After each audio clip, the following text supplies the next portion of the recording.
ایک بار پھر مار پڑی۔ اس کا تیسرا تجربہ پرندوں کی طرح ہوا میں اڑنا تھا۔ وہ سمجھتا تھا کہ پرندے کیڑے مکوڑے کھاتے ہیں، کیڑے مکوڑوں میں کوئی ایسی تاثیر ہوتی ہے جس کی وجہ سے یہ ہوا میں اڑ لیتے ہیں۔ اس نے کیڑے مکوڑے جمع کیے، ان کا جوس نکالا اور یہ جوس اپنی نوکرانی کو پلا دیا۔ نوکرانی کے پیٹ میں درد ہونے لگا اور وہ فرش پر لیٹ کر تڑپنے لگی۔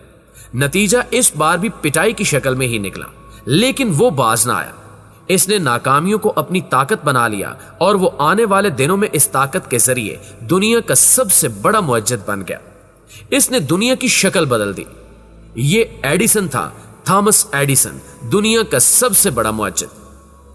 ناظرین گرامی، ہم آج دنیا کے کسی کونے میں بیٹھ جائیں اور دائیں بائیں اور آگے پیچھے دیکھیں تو ہمیں وہاں ایڈیسن کی درجنوں ایجادات نظر آئیں گی۔ آج کا انسان اس کا شکریہ ادا نہیں کر سکتا۔ یہ ہم سب 8 ارب لوگوں کا محسن ہے۔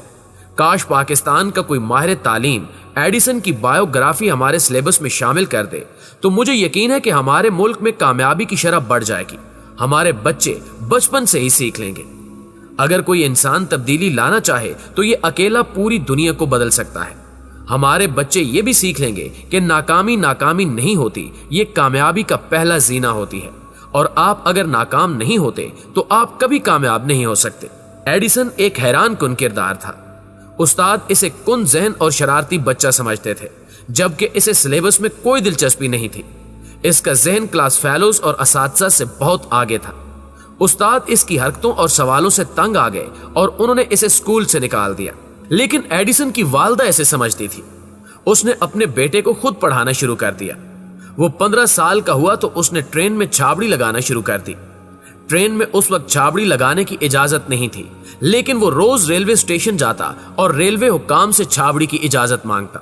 یہ کئی مہینے چکر لگاتا رہا اور ناکام واپس آتا رہا، یہاں تک کہ ریلوے حکام نے اس کی ہٹ دھرمی کے سامنے شکست مان لی۔